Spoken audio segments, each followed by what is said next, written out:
Ave María Purísima, sin pecado concebida. Hoy quiero hablar de dos términos hebreos de la misericordia, Gesed y Rachamim.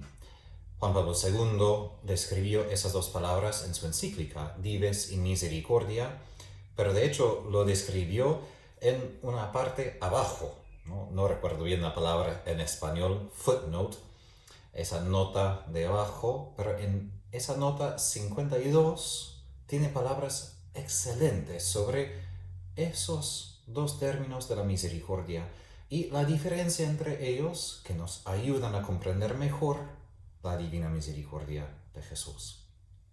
Empezamos como siempre con la oración. En el nombre del Padre, del Hijo, del Espíritu Santo. Amén. Señor Jesús, pedimos que infundas en nuestros corazones tu Espíritu Santo, para que podamos confiar más y más plenamente en tu océano de misericordia. A ejemplo de la Virgen Santísima, Madre de Misericordia, y que podamos exhortar a los demás también confiar en tu misericordia. Todo eso pedimos en nombre de Jesús, tu nombre Jesús nuestro Señor. Amén. En el nombre del Padre, del Hijo, del Espíritu Santo. Amén.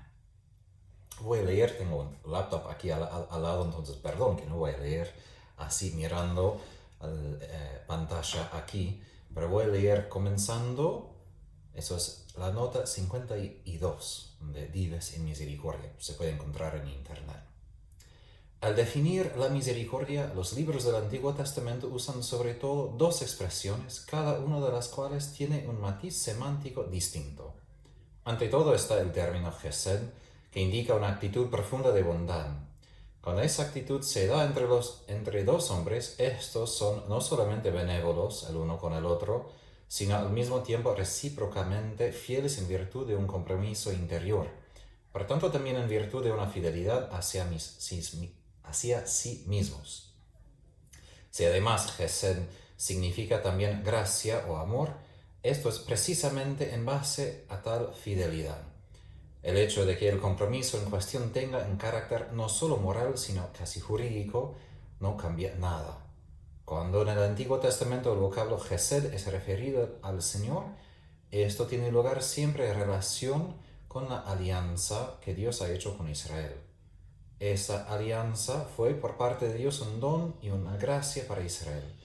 Sin embargo, puesto que en coherencia con la alianza hecha, Dios se había comprometido a respetarla, Gesed cobraba en cierto modo un contenido legal. El compromiso jurídico por parte de Dios dejaba de obligar cuando Israel infringía la alianza y no respetaba sus condiciones. Pero precisamente entonces Gesed, dejando de ser obligación jurídica, descubría su aspecto más profundo.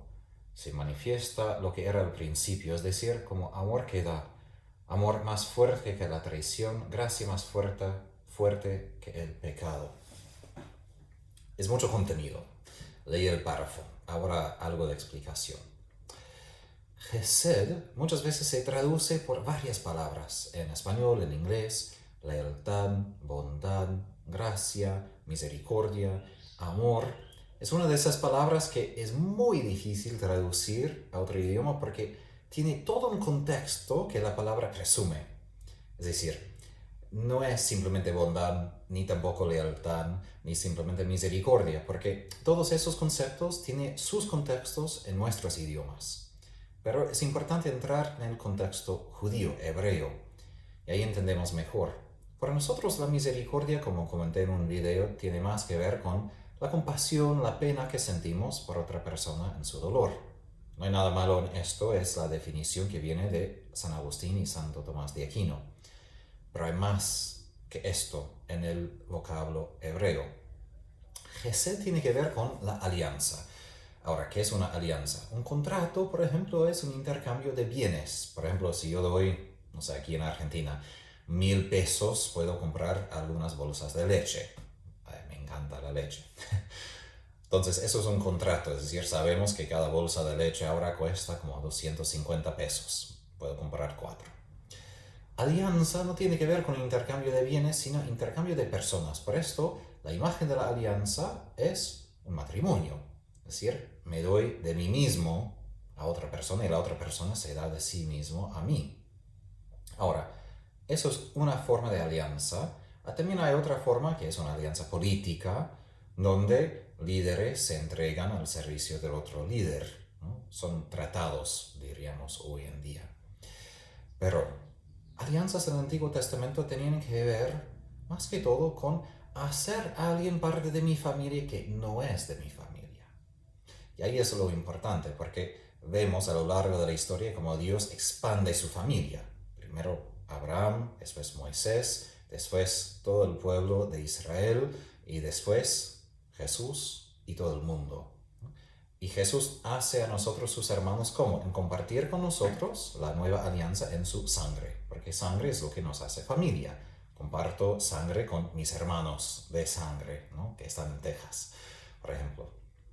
Pero nosotros tenemos alianza con Dios, somos parte de su familia, literalmente porque llevamos la sangre de Cristo en nuestros cuerpos, somos de su familia. Ahora, ¿qué quiere decir esto para nosotros? Primero, que la alianza, como dice Juan Pablo II, es el contexto para la misericordia. Es decir, que Dios mira a mí como algo propio, como suyo. ¿Qué contexto puedo decir para dar una imagen? Eso es la parábola del hijo pródigo. Porque ahí vemos qué es la misericordia en sí, que es Gesed, que tiene que ver más con esa obligación interior de vínculos, ¿no? Que perdonar pecados. Porque de hecho el nombre, parábola del hijo pródigo, es, yo diría, incorrecto. Porque de hecho se trata no tanto del hijo pródigo, sino del padre misericordioso. Porque hay otro hijo también que es pecador, ¿no? Que no sabemos si entra a la fiesta o no, al festejo o no. A lo que voy es, Gesed, esa misericordia tiene que ver que yo no puedo renunciar quién soy yo en mi vínculo con otra persona. Entonces el padre no puede renunciar que es padre de esos dos hijos. Por lo más que ellos fracasan, pecan, hacen un montón de problemas, él no puede dejar de ser sus padres. Y como tal, no puede dejar de amarlos de varias maneras, porque el hijo pródigo recibió un abrazo del padre y el otro hijo necesitaba otro tipo de amor para invitarle a ese abrazo. ¿A qué voy? Que el centro de la misericordia no tiene que ver con el pecado en sí. Tiene que ver con el corazón de Dios. Por eso Juan Pablo II dice que la alianza tiene su contexto jurídico, ¿no? Porque si hablamos de alianza como tratado político, si un país deja de cumplir su parte, el otro país puede dejar de hacer su parte. Pero justamente la parábola del hijo pródigo manifiesta de que aun cuando alguien ha roto su parte, Dios mantiene su parte. Que Él mantiene Gesed, porque no puede renunciar a quién es Él. Y así San Pablo, en la lectura del domingo, hace unos domingos, dice, si nosotros negamos a Él, Él negará a nosotros. Pero si somos infieles, Él siempre será fiel, porque no puede renunciar a sí mismo. No puede negar a sí mismo. Eso es el límite de nuestro pecado. Eso es el fundamento de misericordia. Dios no puede renunciar a quién es Él. Y ahí entramos en el misterio de que Dios mismo es una alianza, es una Trinidad, Padre, Hijo y Espíritu Santo. Entonces, el Padre, ahora que Jesús se ha encarnado, no puede renunciar a nosotros porque tampoco puede renunciar a su Hijo, porque si renuncia a su Hijo deja de ser Padre. Eso es imposible. Y hay una tradición, de hecho, jurídica, de que un padre podría renunciar a un hijo, pero no puede renunciar a un hijo adoptado. Y ahí entramos en el misterio de nuestra salvación, que Dios Padre como renunció en algún sentido, entre comillas, a su propio hijo, lo entregó a la muerte por parte de nosotros, pero no renuncia a nosotros, no nos abandona, porque no puede, somos adoptados por su propia voluntad. ¿A qué voy? Dios es su amor por nosotros. Hay una definición de un concilio de que el Padre es su don de sí. Es su don de sí hacia su Hijo. y a través de su Hijo hacia nosotros. No es que Él primero existe y después decide que Él quiere amar o ser misericordioso. Él es su amor. Su existencia desde siempre es su don de sí. Y ahí encontramos qué es el significado de la palabra perdón. En latín hay otra palabra, de hecho, que se utiliza, si recuerdo bien, más para hablar de perdonar, como nosotros entendemos. Y perdonar tiene que ver más con sus dos lemas, ¿no? Per, que quiere decir completamente o a través, como por en español, y dar, ¿no? Es decir, Dios se da por completo. Dios no reserva nada por sí. Se da todo, todo, completamente. Y eso es su misericordia. Su misericordia revela quién es Él. Y así nuestros pecados, en una paradoja, sirven a revelar quién es Dios. Para que justamente la oscuridad, como por ejemplo mi cuello romano aquí, ¿no? Tengo negro, eso es blanco. Entonces se puede ver el contraste, la diferencia. Lo mismo, hay pinturas, por ejemplo, de Caravaggio, que se llama chiaroscuro, claro oscuro. Y justamente con la oscuridad se ve más la luz, ¿no? Y lo mismo, nuestros pecados nos recuerdan o revelan que el amor de Dios hacia nosotros es puro don, puro don. Entonces su misericordia no tanto es una respuesta a que he pecado, porque de hecho Dios vive fuera de tiempo. Él no se sorprende que pequé. Él sabía desde toda la eternidad que iba a pecar. Entonces, su misericordia de su lado simplemente es ese perdonar, que Él se da por completo. Y no puede dejar de darse a sí mismo. No puede dejarlo porque no puede renunciar a quién es Él. Y eso es la esencia de la parábola del Hijo Pródigo. El Padre revela quién es el Padre. Él no puede dejar de ser Padre y del Hijo menor y del Hijo mayor. Y así Juan Pablo II dice que la rotura de las alianzas que nosotros fracasamos una vez y otra vez y otra vez, que manifiestan, revelan que su gesed no tiene que ver con una ley, tiene que ver con obligaciones externas, como que Dios no tanto nos ama, pero por obligación tiene que amarnos porque es escrito en la alianza. No. Aun cuando no hay nada desde afuera, Dios internamente no puede dejar de amarnos. No puede. Esto es lo que quiere decir Dios es amor. Cuando Juan escribe esto en su carta. Y eso es lo que quiere decir Juan en su Evangelio, capítulo 13, versículo 1, cuando dice, Jesús amó a los suyos, los amó hasta el final. Esto es misericordia, eso es perdonar, amar hasta el final, hasta que no hay nada más. Y eso vemos en la imagen de la misericordia. Porque Jesús se dio tanto por completo que físicamente hablando, el pericardio, de arriba del corazón, es el último lugar donde queda algo de agua y sangre para hacernos vivir, aun cuando hemos sufrido trauma y no tenemos nada, deshidratación, perdimos sangre para que el corazón siga latiendo. Pero hasta eso, Jesús dio por nosotros, no guardó nada, no queda nada más para dar.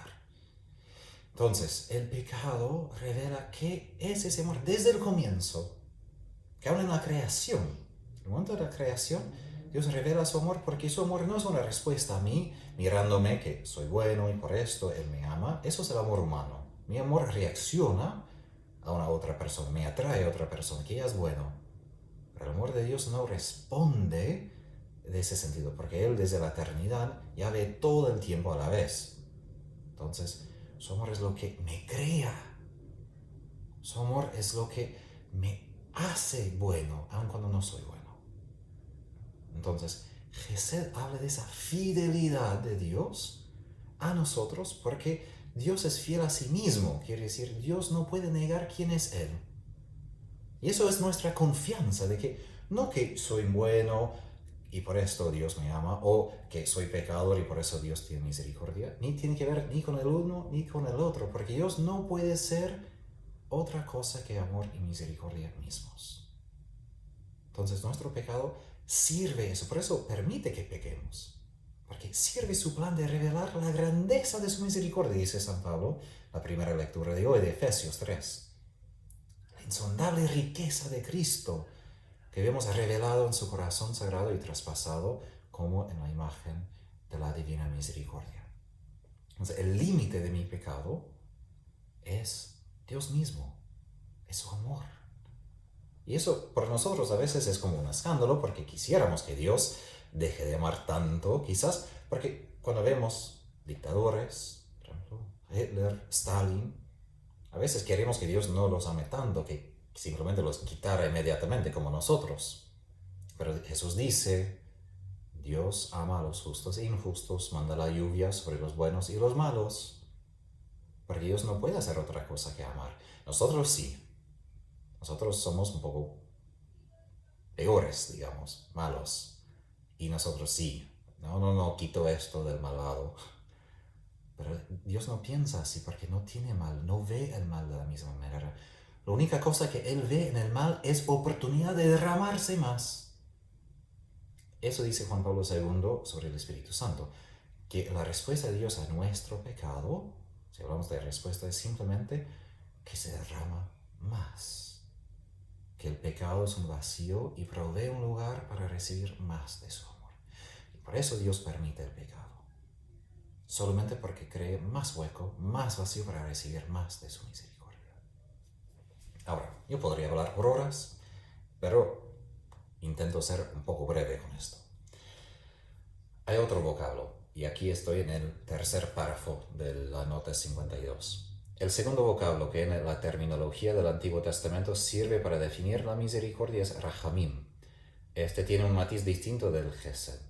Mientras este pone en evidencia los caracteres de la fidelidad hacia sí mismo y la de responsabilidad del propio amor, que son caracteres de en cierto modo masculino, rahamim y ansureis denota el amor de la madre, regem, regazo materno.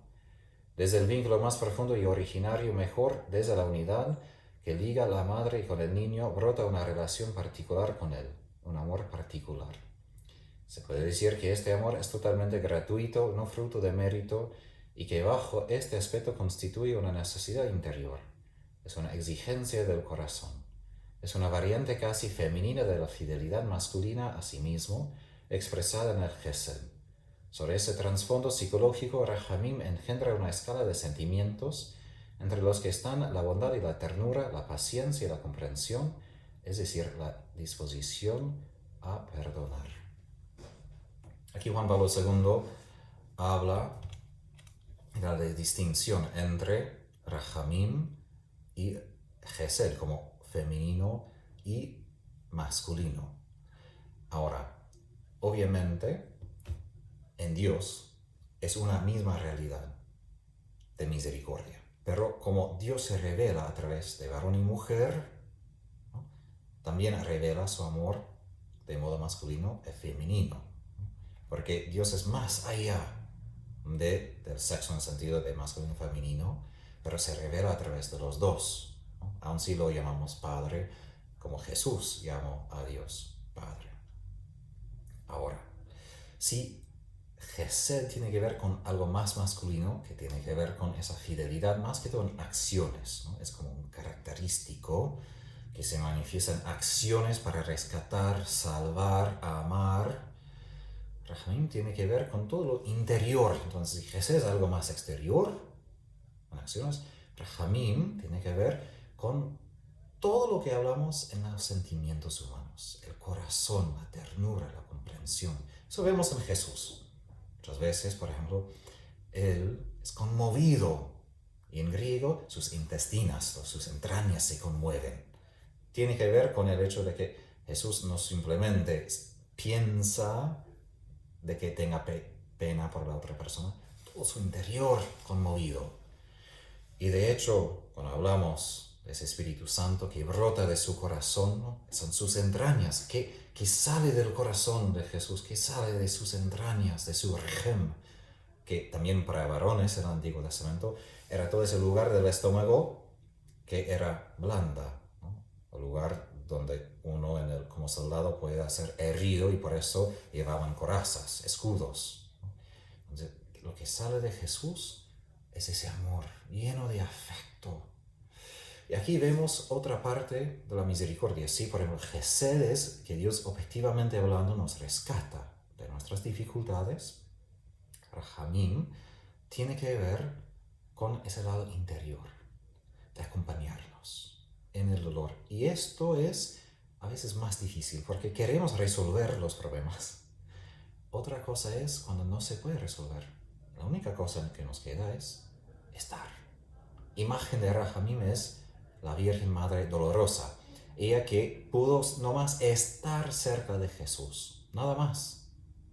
No pudo resolver su sufrimiento, no pudo prevenir lo que pasó, pero pudo estar. ¿Por qué? Porque Papa Benedicto dice que el infierno en sí es esa solitud final, ese aislamiento total, donde no hay nadie, no hay comunión, nadie está conmigo.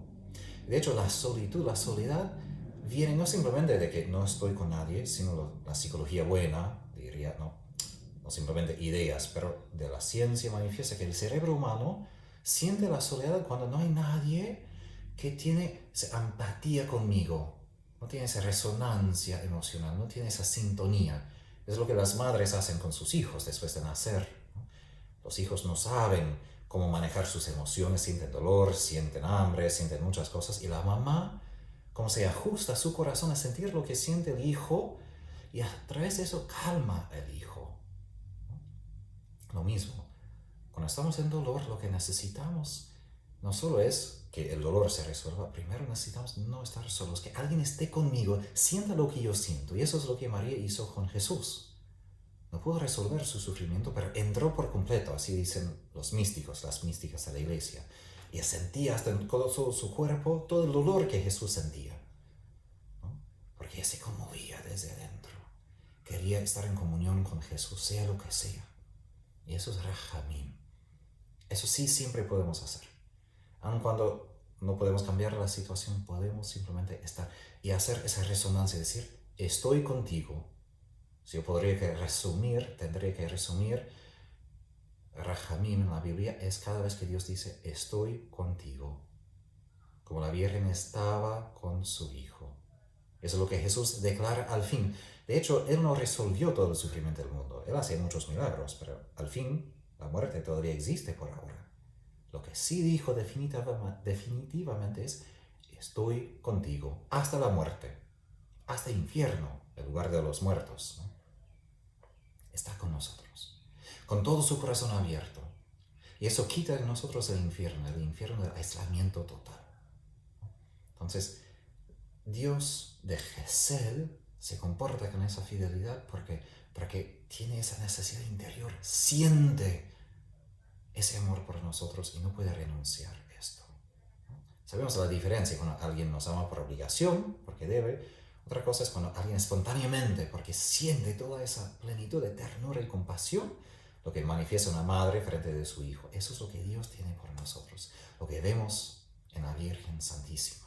Eso es muchas veces la razón que tenemos tanta devoción a la Virgen, porque ella revela ese lado femenino de la misericordia, como Jesús revela el lado masculino. Las dos van juntos para revelar la plenitud de la misericordia de Dios Padre.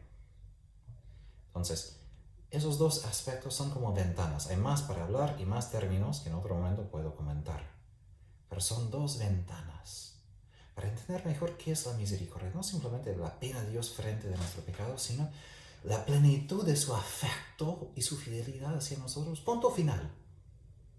Que Él nos ama, punto final. No hay explicaciones, porque es un misterio insondable. Nuestro pecado es simplemente una ocasión más para amarnos. Y la misericordia se aprovecha de esto. Pero la misericordia no comienza con mi pecado, porque su Gesed y Rahamim son eternas, porque son basadas en su ser, en su existencia, que es Padre. Padre que se da por completo en su Hijo que se entregó por nosotros, y el Espíritu de amor que envía a nuestros corazones. Que la Virgen Santísima nos ayude a comprender y sondear ese misterio de su misericordia cada vez más, para que también nosotros revelemos en nuestras vidas gestos, acciones y emociones el Gesed y el Rahamim de nuestro Padre.